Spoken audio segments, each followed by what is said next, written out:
Hello everybody and welcome back to another video. I'm your host, the OT Astarties, and welcome back to another edition of Astarties analysis. And it has been a long while. Now we're going on to episodes 7 and 8. So it's the final few episodes in the Foundling Hospital. This is the 2 episodes that Sheila, Hetty, Harriet and the other foundlings have been waiting for when they finally leave the Foundling Hospital. That was anticipated in the beginning of the series. And it all comes down to this. And what a way to end our time at the Foundling Hospital, breaking all the rules and a brawl.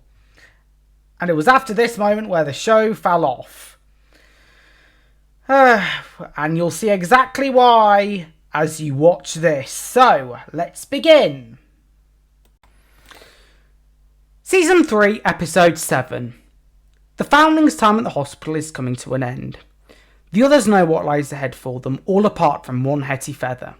So she is determined to find out where she will be going to, as it is the last Sunday. Which is also the title of this episode. After the title sequence, Matthias and Harriet are both in the tower. They wish one another luck in their future endeavours, and Harriet promises to look for Matthias and says, "I love you." Matthias, however, hesitates to say it back and asks Harriet whether she wants a picnic for just the two of them. She says yes, and they embrace one another with a hug. We cut to the girls' dormitories where we see Sheila looking at an empty bed. Hetty sees her staring at it, and then Harriet comes in announcing that somebody is going to Kensington. Sheila overhears a conversation about a foundling becoming a new kitchen maid. "Oh, well, she won't be as good as Sheila, but if I train her hard enough, she'll be just as good. Because if it's Cook Jenkins's training, you get the best." Sheila walks away. Upon hearing this conversation, Sheila walks away. Hetty feels sympathy for her and asks Harriet how they should spend their final night together. Harriet talks about her planned picnic with Matthias, but Hetty takes it the wrong way and thinks that it is for the three of them. And she says that she will invite Gideon as well. Well, that went well. Cranbourne comes into the boys' dormitories and announces that Colonel Brigwell will be having a word with them. He leads them all away, all except Judd. Now we got to kitchen, where Hetty is wishing that Matron Bottomley would tell her where she's going. She also talks about seeing in London to see Ida. But Cook Jenkins tells her to work hard and hope for the best. Hey, that's my words of wisdom to you, Hetty Feather. Now you got great potential, and if you're trained well enough, you shall be a good cook, like me. You might even change your accent. Hetty asks Sheila whether she misses Elizabeth and is met with a "what do you think" look. Sheila is invited by Hetty to the picnic, but she says that she's not leaving and that she's stuck working in the Foundling Hospital for the rest of her life. However, she changes her mind as Hetty has already insisted. Colonel Brigwell is talking to the assembled boys. He praises them for their teamwork and he announces that they will all be enlisted in his regiment together. Vince asks about Judd, but he has to get permission to speak. "Permission to speak, sir?" Like Corporal Jones. Tell you what, I can imagine if ever they made a mashup with Hetty Feather characters as Dad's Army characters. Imagine Vince as Corporal Jones. But who'd be Pike though? Judd would have to be Pike. If Judd somehow got involved, he'd be Private Pike. And Matthias would be Captain Mannering. Who would be Fraser though? Gideon would have to be Fraser. We're doomed. We're all doomed. Colonel Brigwell says that they are going to go on the greatest adventures of their lives. He says a tease, and Vince continues to share his concerns about Judd. Cranbourne dismisses them all and tells Vince to stay behind. When they are all gone, he tells Vince that Judd is only 13 and will be staying at the Foundling Hospital for another year. In the corridor, Matthias, Walter, Ned and Gideon talk about having a party. Gideon realises that he may never see Hetty again. Matthias then mentions his picnic with Harriet, but then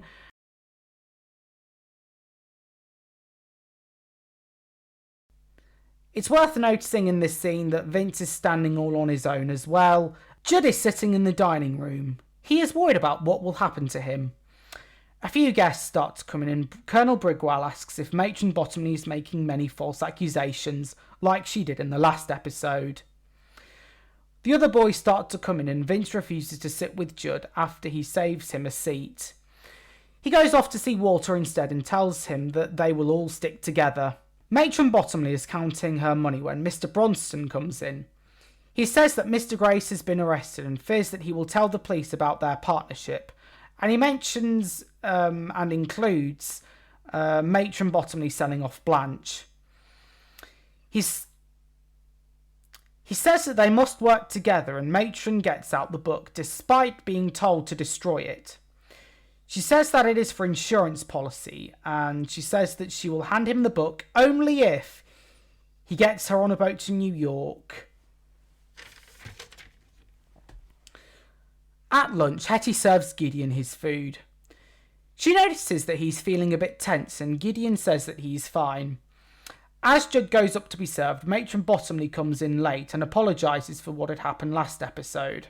Colonel Brigwell presumes that she was thinking about the hospital after he warned her about learning to judge somebody.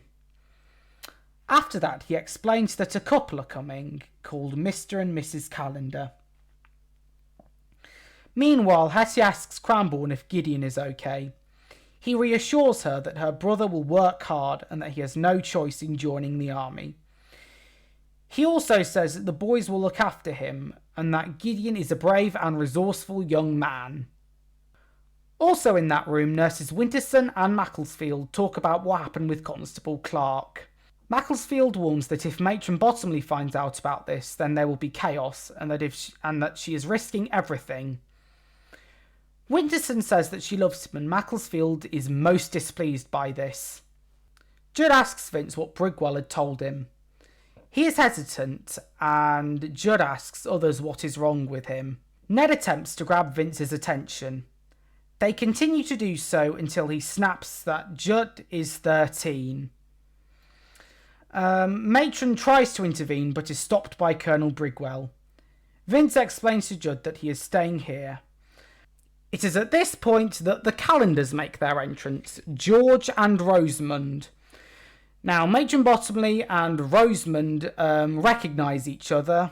Now, in the kitchen, Harriet burns a pie in the shape of an heart as a present for Matthias. She asks Hetty about Gideon and she says that he's not all right. Harriet warns Hetty to not get into trouble if she wants to stay in London. Matron introduces herself to the Calendars. She pretends to be a stranger to Rosamund and asks to take her along on a tour of the grounds. They depart and Cranbourne talks with George. George says that now he's inherited his father's house, some of his servants have left him. Cranbourne asks whether there are any jobs going, and he says that his wife deals with all the employment stuff, but he is looking for a possible member of staff. Cranbourne tells him that he's got somebody in mind, and he goes off to Gideon and asks him to fetch a tea tray. Nurse Winterson begs Nurse Macclesfield not to tell anybody. Macclesfield tells her that she won't do that and that she's happy for her, but she reminds Winterson that the children need her. Judd talks and worries that he will be alone and he won't know anybody. Ned invites him to the picnic that they're going to be having in the tower that night. And Hetty overhears this while she goes over to Mr. Calendar. When Mr. Calendar mentions Cranbourne's idea of him employing foundlings, Hetty brightens up and she introduces herself. Brigwell calls Mr. Calendar over to introduce him to somebody. And Hetty goes over to the table where Matthias is and Matthias imitates her. She says that Harriet has got a present for him, and when she asks Matthias if he's got a present for Harriet, he pauses. Hetty leaves and Vince asks what's happening. Judd announces that it is a picnic and that he isn't invited because nobody likes him. Judd exclaims that he hates him and squares up to Vince. Vince says that he'll be there anyway, and they both start a fight.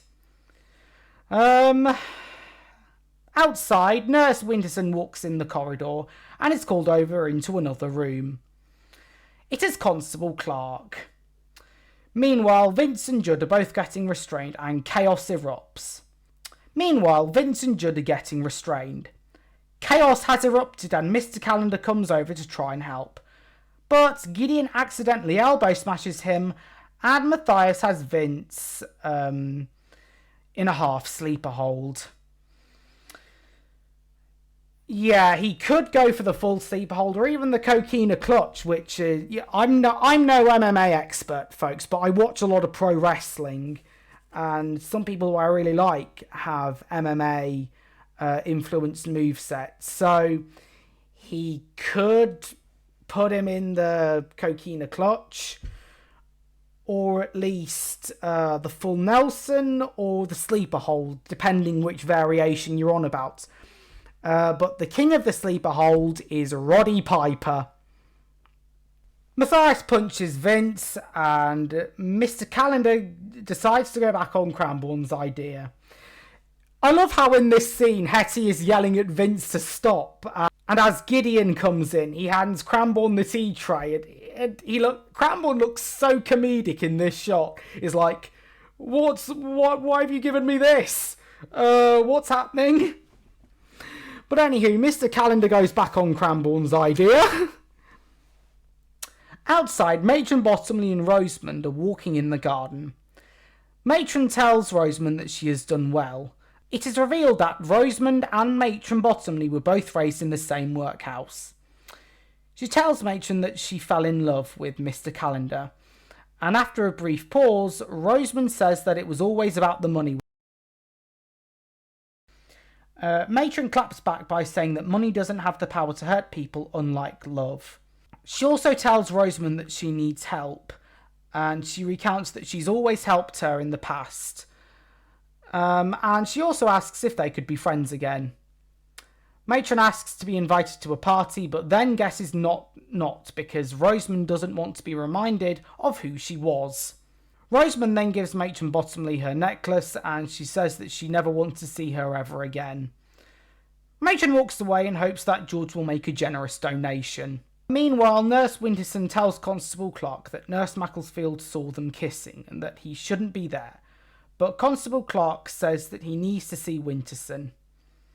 She is reluctant and wants to keep her job, but Constable Clark tries to convince her to be with him. Winterson then says that she loves her job, and Clark presumes that she doesn't want to be with him, but Winterson says otherwise. Colonel Brigwell is then heard shouting, and the couple hide.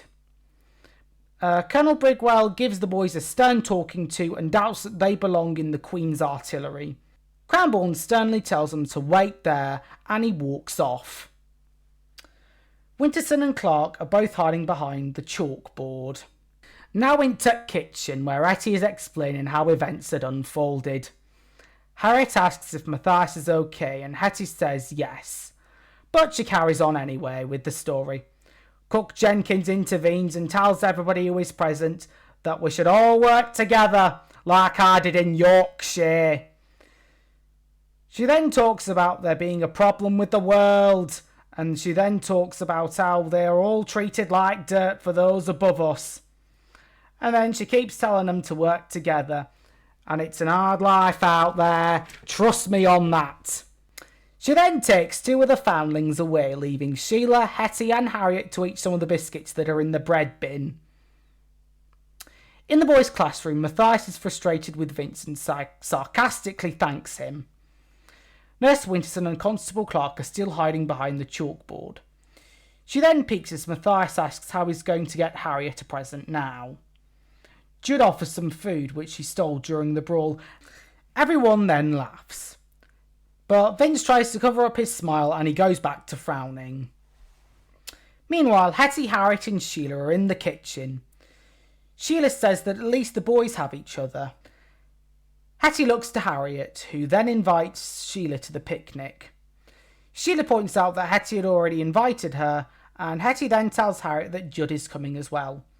This means that they are going to need more food.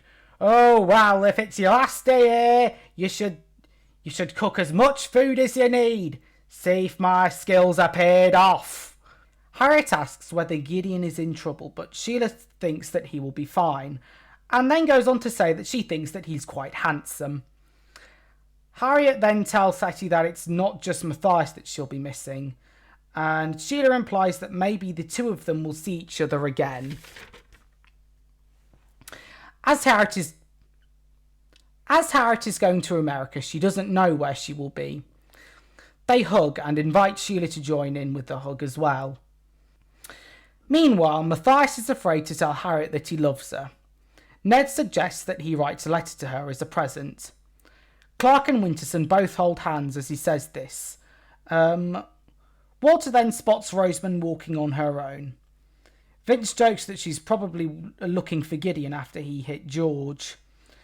Gideon thinks that he should apologise and goes up to the window.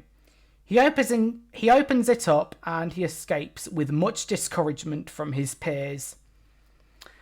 Outside, he asks Rosamund if she's looking for her husband, but she is then confused. Gideon apologises for what had happened, and she says that George's pride may be hurt more than his nose, and calls Gideon an honourable man. She will apologise to George on his behalf, and Gideon then mentions that Brigwell will split them all up. This leads to a conversation about who we think we are and who we are supposed to be. She then says that she is fine, but Gideon stops her. He notices that she isn't okay, and then George comes outside with Colonel Brigwell. Rosamund says that Gideon had told her what he did. He then apologises and defends the other boys and pleads for them to work together and not be punished because of him. He owns up to what he did and he is dismissed by Colonel Brigwell. Rosamund makes the case for them to hire Gideon in their service. He calls Brigwell over, who is giving Gideon a stern talking to. Back in the classroom, Matthias is telling Ned what to write in his letter. He vows to marry her because he loves her. This causes Constable Clark to mouth, "Will you marry me?" to Nurse Winterson. Sheila, Harriet and Hetty all go into Matron Bottomley's office to speak with her. Hetty asks Matron where she will be going, and just then Colonel Brigwell walks in with the calendars and Gideon.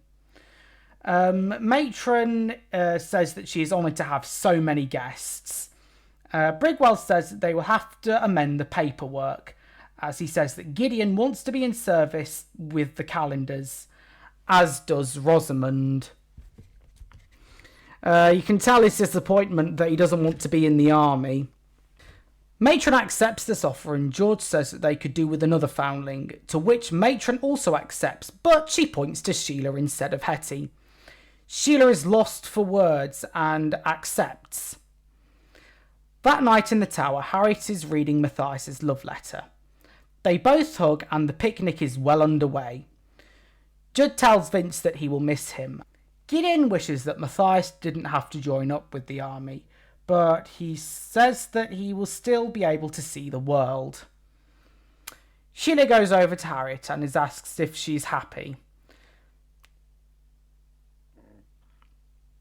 Sheila goes over to Harriet and asks if she is happy.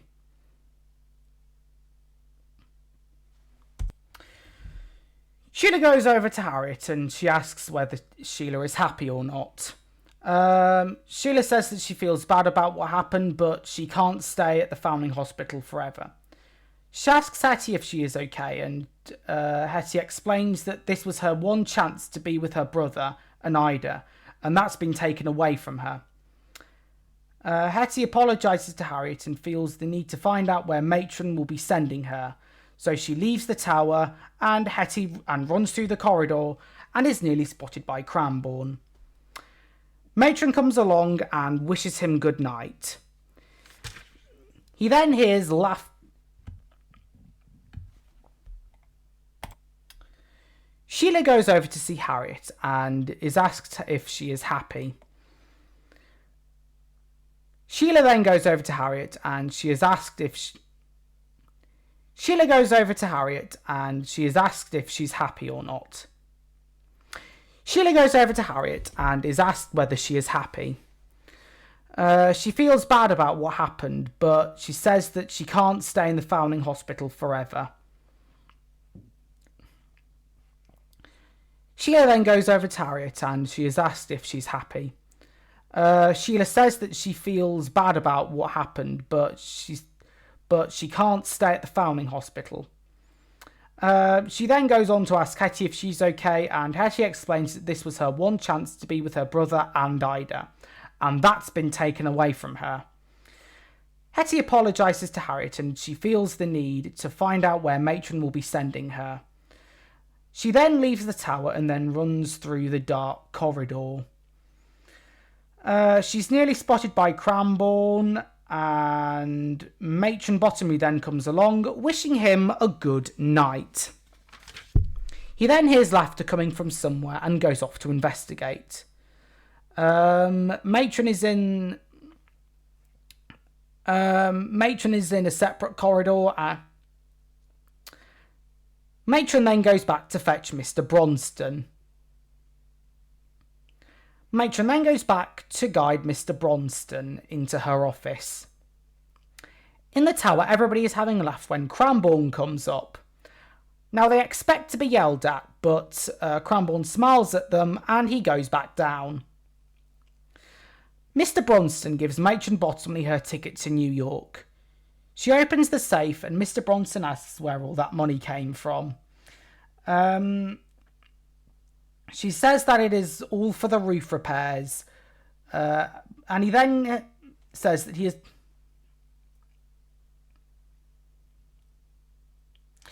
She says that it is all for the roof repairs, and then Mr. Bronston then asks for the book. Matron, however, says that it has proven very useful to her, and she says that he'll get the book when she leaves for New York, and iterates that she may need his help again, and she shows him out. When they are both gone, Hetty takes this chance to sneak into Matron Bottomley's office, and we then cut to outside Matron's office a few moments later, and Hetty comes out, now with the knowledge of her enemy leaving and being able to make her pay. We then cut to outside Matron's office. A few moments later, we then cut to outside Matron Bottomley's office. Hetty walks out with the knowledge of her enemy leaving and going to New York and being able to make her pay.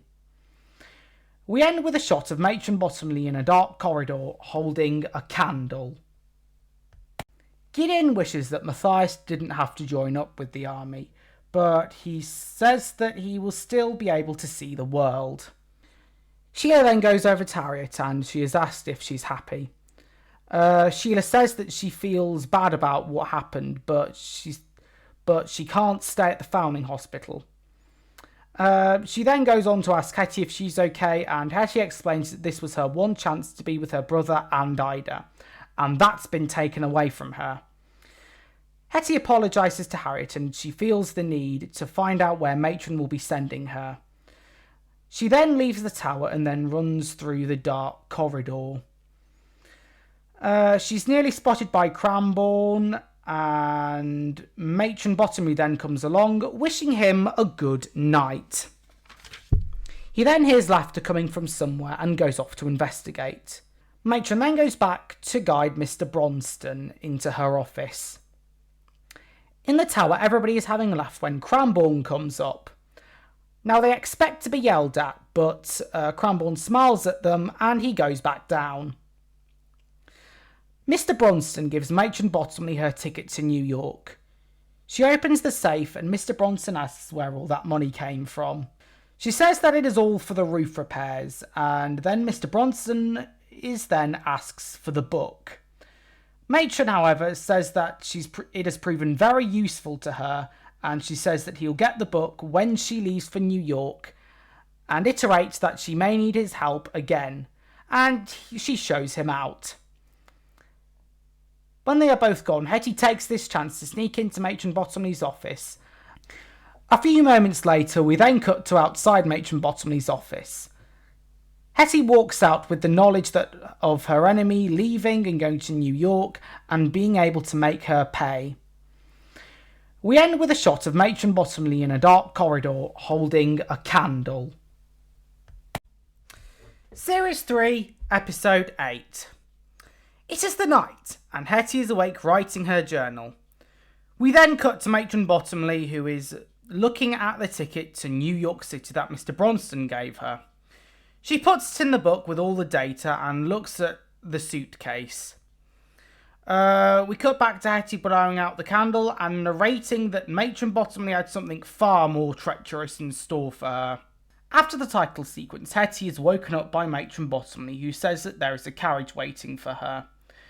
She tells Hetty that she's going to be in Highgate with Ida, and Harriet wakes up to hear Hetty saying that she doesn't believe what Matron is saying, but Harriet smiles to Hetty as a congratulations. And out of the blue, Hetty changes her mind and gets excited and starts to get up. And it's this scene where the show falls off. Matron Bottomley is Hetty Feather's worst enemy. And all of a sudden, she comes in declaring that there is a carriage waiting for Hetty Feather and that Ida is waiting for her in Highgate. I'm sure that Hetty would be more intelligent not to believe her at all. Even Harriet.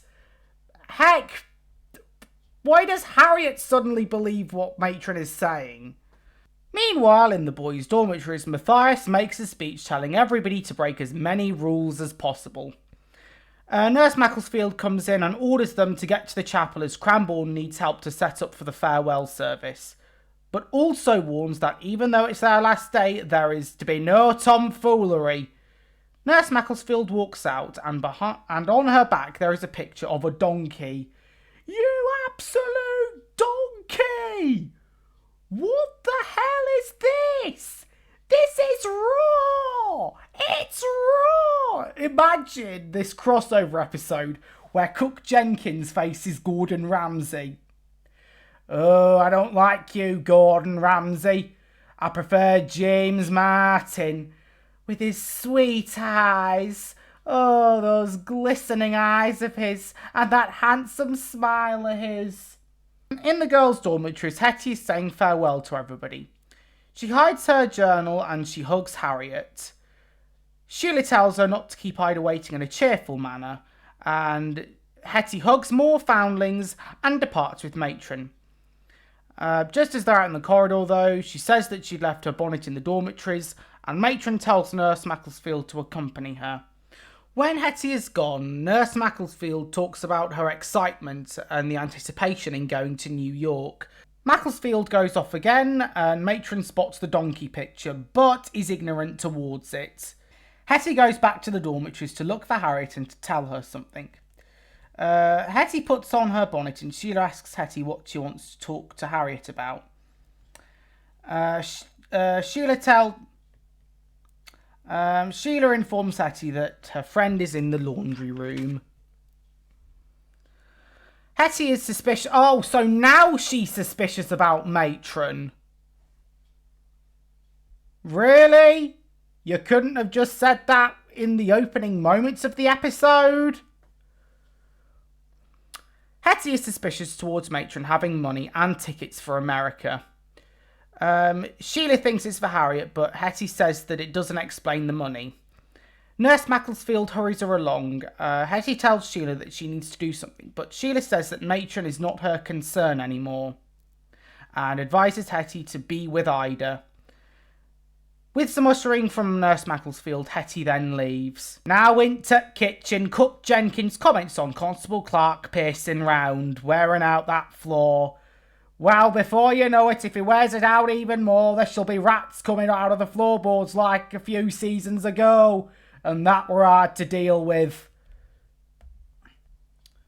She doesn't want any involvement whatsoever in any discussions that are happening, so she goes off to scrub a pan.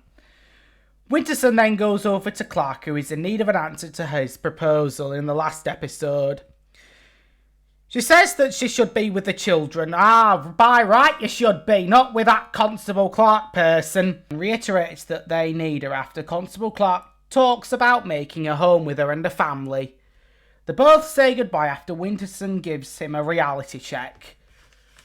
Oh, what a sad way to break up an affair that probably would have cost Winterson a job. Well, if it cost her a job, it'd have cost her a job.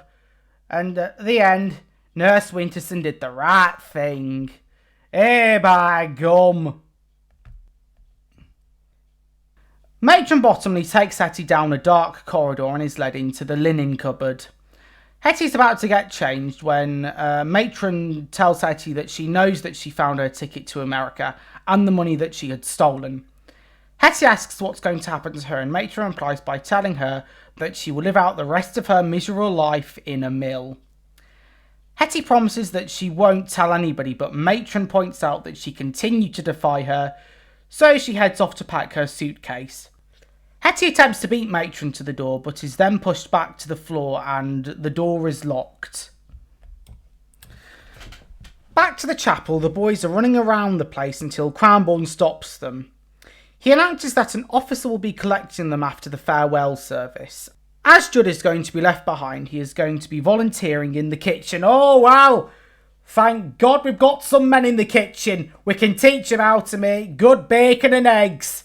The worlds are changing. Ecky thump, Cook Jenkins! That's the Ecky spirit! I weren't talking to you. I don't know. Gideon notices water dropping down through the roof and Cranbourne goes off to welcome the governors. Ned comes back from a supposed toilet break, but really he's got a football behind his back and they have a quick game. While the others run off, Matthias stays for a moment. He then leaves and joins the game. Nurse Winterson tells Harriet and Sheila not to be so downhearted as there will be plenty of time for goodbyes very soon. Nurse Macclesfield comes up to inform Harriet that Lady Asquith's carriage has arrived to take her to Southampton, which means that she will miss the farewell service and will be unable to say goodbye to Matthias. Sheila starts blurting out that she thought that Matron Bottomley had the ticket to New York, but before she can finish her sentence, she says that it doesn't matter. It doesn't matter if you can't finish your story, Cody. My ego matters more than you. Judd reports for kitchen duty and Cook Jenkins tells him to fetch the tea tray from Matron Bottomley's office.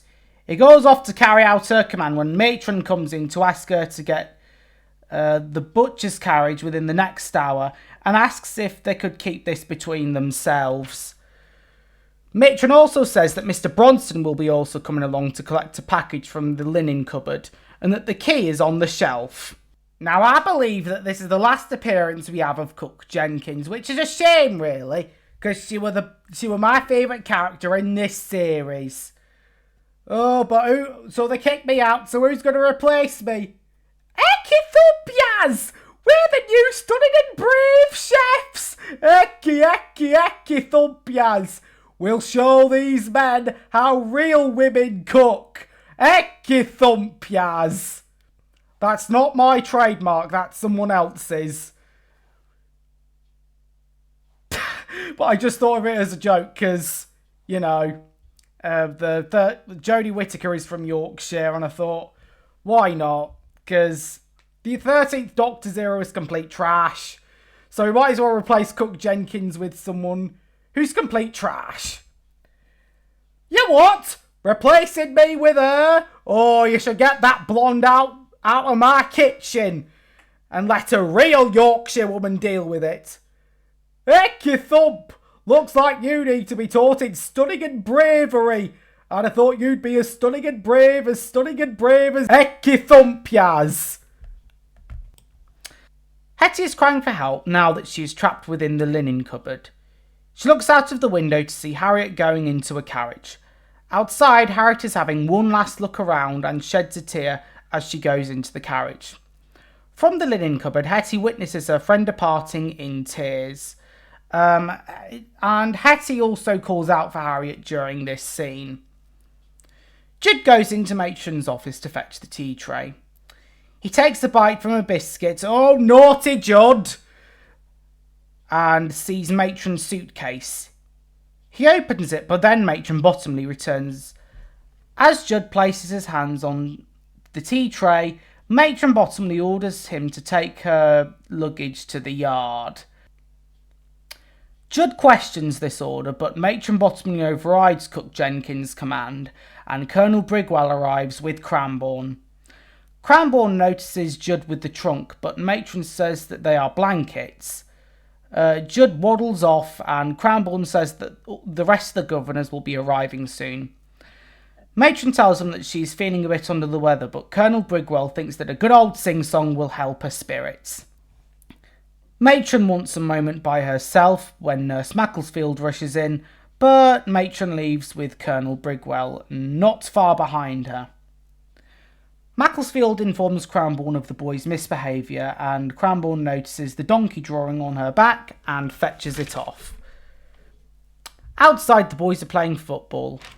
Gideon asks Matthias whether he's okay, and it hits him that they're not going to play football as a team anymore. Matthias reinstates that he wants to see the world by himself and not fighting a war. Gideon asks what's stopping him, but Matthias says that it is too late. To which Gideon tries to encourage him. That is until Cranbourne orders all the boys into the chapel. The governors arrive and Mrs. Callender is joining them. Matron and Rosamond both talk and try and reach an understanding to one another, as Mrs. Callender states that she has worked hard to get to where she is. Matron fires back by telling her that she has been underestimating her entire life, and that will change today as the service is about to begin. Nurse Macclesfield approaches Ned, Gideon, Matthias and Walter and a smirking Vince, and she shows them the drawing of the donkey and is not amused. She tells them that she has already departed to New York. Sheila is concerned about Hetty and she goes off to find her. The service begins and Colonel Brigwell makes a speech and asks Matron Bottomley to say a few words. Sheila goes into the abandoned corridor and calls out for Hetty, who is sitting on the floor locked in the linen cupboard. Matron Bottomley, meanwhile, is talking in front of the attendees of the farewell service. A lot of this intimidates Rosamond. Mr. Bronson then shows up in the kitchen to see Judd eating some biscuits. Judd tells him that Matron is in the chapel and Mr. Bronson leaves. Judd asks where he's going and Mr. Bronson says that he's going to the linen cupboard. Sheila overhears what's happening and interrupts to direct him to the top of the stairs. Sheila lies to him, obviously, in order to save Hetty, and she rushes off. Matron Bottomley recites a quote and everybody is applauding her, as Matthias is deep in thought. Sheila goes to the linen cupboard and talks to Hetty on the other side of the door, and she tries to open it.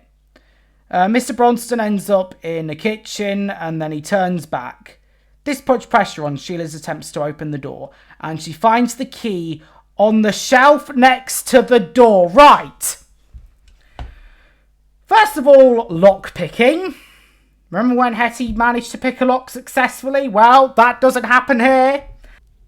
This makes no sense whatsoever. Sheila manages to get the door open and they both reunite. Sheila tells Hetty that somebody's here for her. They both run out into the corridor and are out of Mr. Bronston's sight as he arrives to see that Hetty is not there.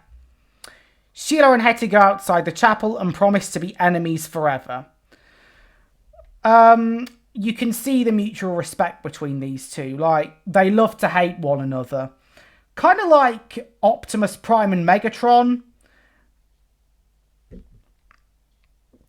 I'm actually in the middle of watching Transformers G1, and there was this episode where Cyclonus and Ultra Magnus and a human character are all trapped on this Quintesson ship and imprisoned.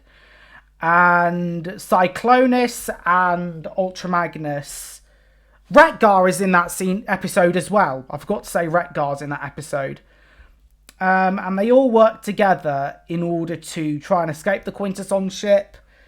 And there is a moment of mutual respect between Cyclonus and Ultra Magnus when he says, "This is not an honourable way to die."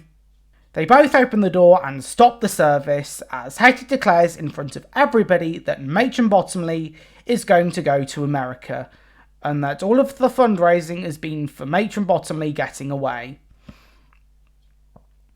Brigwell demands evidence, and Hetty points out the ticket she saw. Matron lies by saying that it was for Harriet, but Sheila interjects by saying that her ticket was by the shipyard. Hetty asks Brigwell to ask Matron where the money is. She says that it's in her office as per instructed by Brigwell, but Matron Bottomley starts to drag them off, until Judd exclaims that he saw Matron Bottomley's luggage. Cranbourne asks of its whereabouts, and Judd tells him that it is in the yard, as he was instructed to do so. He suggests that they go to find it, but Matron tries to stop him. That is until he offers to bring Colonel Brigwell to look as well, and Ned points out that the roof is collapsing, and in this chaotic moment, everybody starts to evacuate. A bit of the roof then collapses, and luckily nobody is hurt. Matron Bottomley runs down the corridor and goes into her quarters. The chapel is in complete chaos and is evacuated by Cranbourne. We cut back to Matron's quarters now, where she leaves her quarters and she is faced with Nurse Macclesfield. Matron promises to send for her as soon as she sorts herself out, but bustles out. But now Nurse Macclesfield starts to get emotional because Matron has broken her promise and she's been lied to the entire time. Matron runs out to her carriage and it starts to leave. However, Hetty and Sheila manage to block the way and prevent it from escaping and have a near miss with the horses. And Matron Bottomley comes out to square up to them when Colonel Brigwell comes demanding an explanation as to what is happening. Matron lies about her sister being ill, and Hetty tells Brigwell to check Matron's bag. Cranbourne and Matron snatch the bag and it drops onto the floor, spilling out the money and the book. Nurse Macclesfield then comes to tell everybody that Matron has been planning this for months and that she was going to go to America with her. Witterson then is asked to fetch the constable. I take it that's Constable Clark. And Cranbourne tries to escort her out. Matron then fires shots at Hetty.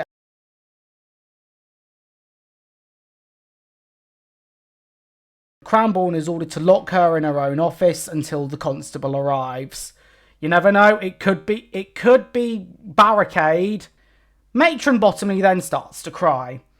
Colonel Brigwell reminds Matron that he has always treated her with the utmost respect and orders that she's to be taken away. I think this moment is a moment of shock for just about everybody, especially Colonel Brigwell, because throughout the show, you can see that he has respected her and that he has had the utmost faith in her, and he knows that she is capable of running the Foundling Hospital, and now all that's just been taken away by her attempts to go to America and leave it all behind. Cranbourne drags Matron Bottomley away, and as she tries to get out, she tells Hetty that she will come back looking for her. Nurse Winterson comforts Hetty and says that it is all over now.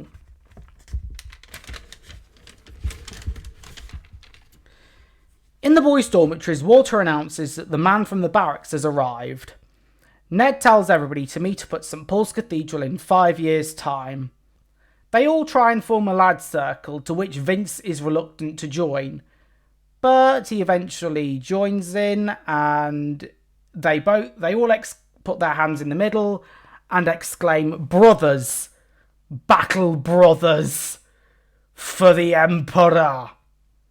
Can you imagine them all as a Space Marine chapter? What chapter, though, would they be? Or would they Imperial Guard? There'd be better Imperial Guardsmen. However, Matthias says that he isn't going and that this is their future. Walter tells him to go before Cranbourne finds out, and Matthias says goodbye to the boys. Vince and Judd then say goodbye with a hug, and Vince leaves. Meanwhile, Matron Bottomley is locked up in her office, and she notices that the book with all the information. Matron Bottomley is locked up in her office, and we also get a side shot of her. Back outside, Constable Clark arrives, and Hetty finds the green book. Mr. Bronston is also lurking around in the corner. Matthias then comes out to tell Hetty that he isn't going with the others and that he's going to get a job to save up for a ticket to go to New York. Hetty gives him the one that is enclosed within the green book. Constable Clark goes into the corridor.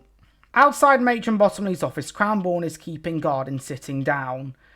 Actually, you can see in his face that he is more shocked than anybody, especially after the suppers that he had with Matron in the last series, and with this partnership that they had where they both ran the Foundling Hospital equally. I think he was definitely helped to tip the balance of the power, and he, like everyone else, is completely devastated and shocked.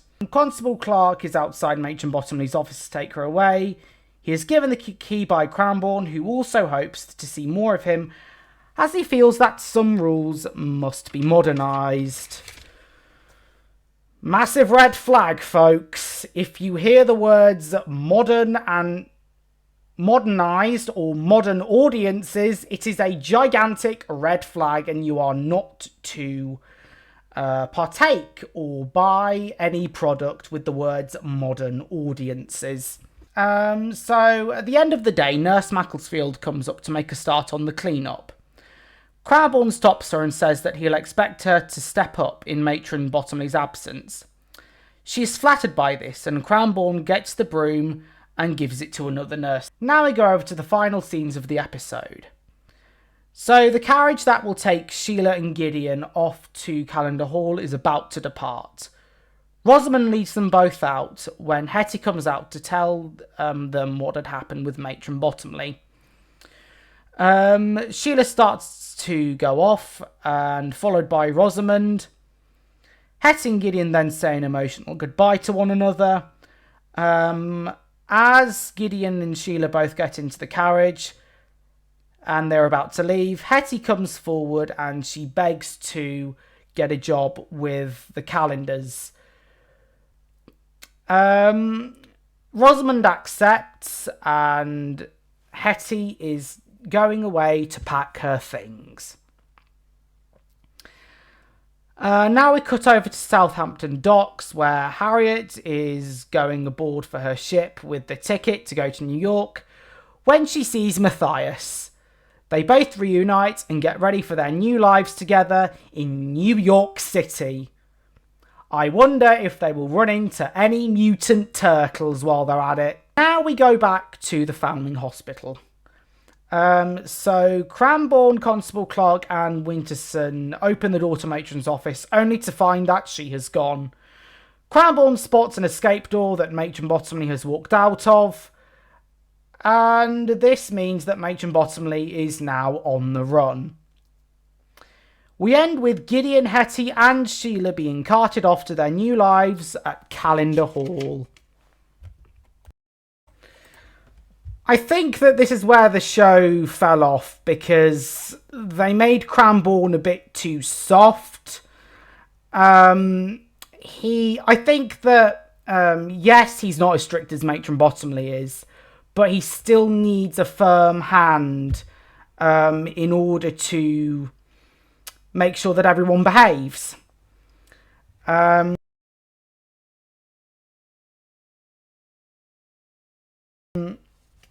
think that Colonel Brigwell shouldn't have stopped Matron Bottomley from interjecting when Vince and Judd were getting tense. And I think that... I don't think that they should have gone down the route where Matron Bottomley even has history with Mrs. Calendar or Rosamond. So that she wouldn't have gone out, then maybe... Then the brawl might have gone very differently. Cranbourne should have at least asked where Matthias was. Could they have at least... I think... Even... Yes, I know there was quite a lot on in that episode, and there was a big scene with Matron Bottomley losing her sanity. But I just think that Cranbourne could have asked the whereabouts of Matthias. Surely the officer that came to collect the boys as well. He could have at least asked where Matthias was. Or Matthias... we could have had the scene where Matthias says to Cranbourne, I want to go see the world on my own, and he could have a bit of an argument with Cranbourne to say, actually, no, you're in the army. It's how it is. I'm sorry. I also think that Cranbourne should have told off the children when they were all in the tower, I think, because he is responsible for their welfare. And he shouldn't just let them go like that. He should at least tell them to go back to their dormitories because they are sneaking out in the late hours of the night. And the hospital are responsible for their welfare. And I think that he gets a bit irresponsible at that moment. And I also think that the show has this lock-picking problem where a character is trapped in a room one episode and successfully picks the lock, an object that can be used as a lockpick, such as Ned's glasses. And then other episodes, they're just completely hopeless, as if the world's going to end. That's something I find very frustrating about this show. And how Sheila struggled to open the door when the key was on the shelf above the door, so on the side of the door, sorry, all along. I don't like that they've now got rid of Cook Jenkins. I don't like that the episode 8 had Cook Jenkins' last ever appearance in the show. I'm a bit sad about that. I don't think Hetty should have gone to Calendar Hall because she wanted to find Ida. I just think that she should have gone off to look for Ida. I think it just diverts from Hetty's main objective, personally.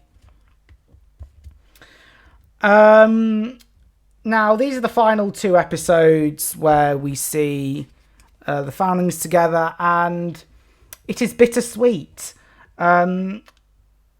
Even enemies are now friends. So, like Vince.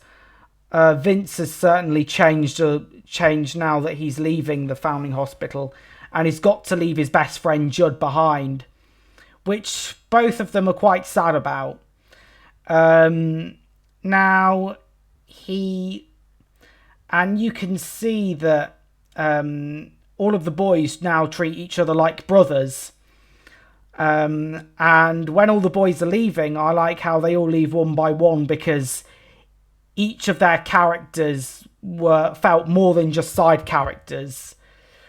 They felt part of the main cast. I like how the roof completely collapses. Well, it's not a good representation of a roof collapsing because it's all CGI, and you know how much I hate CGI. But I'm sure that was probably the safest option to go for. But in the whole chapel scene, I love how everything just turns into chaos. Where first the roof collapses, then where first Hetty and Sheila come in and say that Matron's been lying to everybody and she's going off to New York City. And then the roof starts to collapse and everybody's ushered out. And Matron Bottomley just takes this chance to get the hell out of there. And then we have this whole down Matron Bottomley losing it all, and then to her being dragged into her own office and locked until she will be taken away by Constable Clark. The escape room, I don't think that was a good idea. I think that they should have just left it where Matron should have just been captured and taken to prison altogether to pay for her crimes. That would have been a good payoff for, of course, many of the foundlings. Of course, in episode 7, we, of course, have Matthias asking Hetty to write out another letter, which has been repeated in the past few seasons. As if that didn't fail before. I love how it immediately goes from just Harriet and Matthias to a massive party in the tower. Like a massive one last get together for everybody, including Vince, Judd and Sheila. And of course, who only had one glimpse of the tower near the end of the last series, I believe. I love everyone's goodbye scenes in this because it feels like the last time for a lot of them. When really, of course, they return years later. But, as we saw the boys saying goodbye to one another and telling them, and they tell each other that they will meet outside St. Paul's Cathedral in a few years' time. It's sad that Hetty and Harriet never got to say goodbye.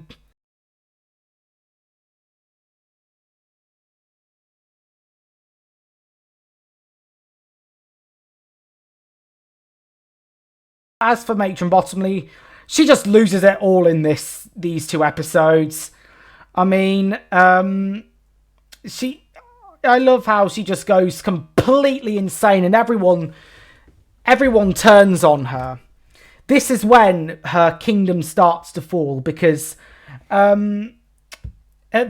some point during the last series, during the art exhibition, she declared that this is her foundling hospital in private and slowly loses it. And now she has fully lost her grip on the foundling hospital. So there is no other option for her but to try and get out of there. But obviously that doesn't work. She is stopped at the last moment by Hetty and co. And I love how Hetty and Sheila both work together in this episode. Because even though they are enemies, they've been enemies throughout the course of this show. Now I think they're starting to be friends and enemies, sort of friends, sort of enemies. Another similar thing to this was Halo 2 and 3, where the Arbiter got to work with Master Chief, and Arbiter slowly becomes one of the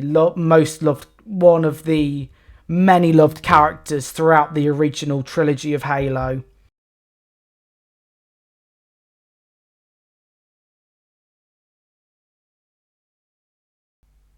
Sorry that it's been a long wait for you guys. So I've got a new outro now. I'm not going to say goodbye, good night, follow the buzzards. I'm going to say arigato matane, which basically means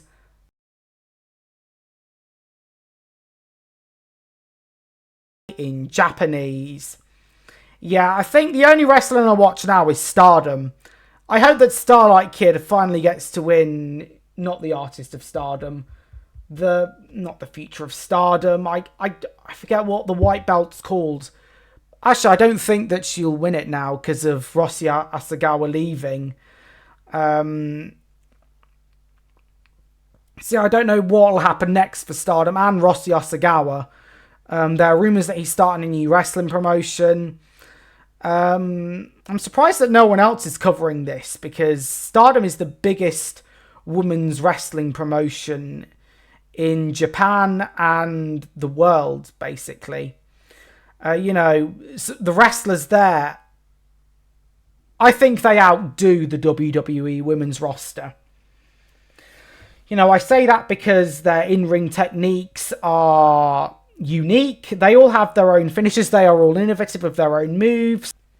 And it's also a shame that Julia might be leaving because Donna Del Mondo have disbanded now. So I don't know what's going on with that. I know Tekla's contract is going to be up very soon, I think.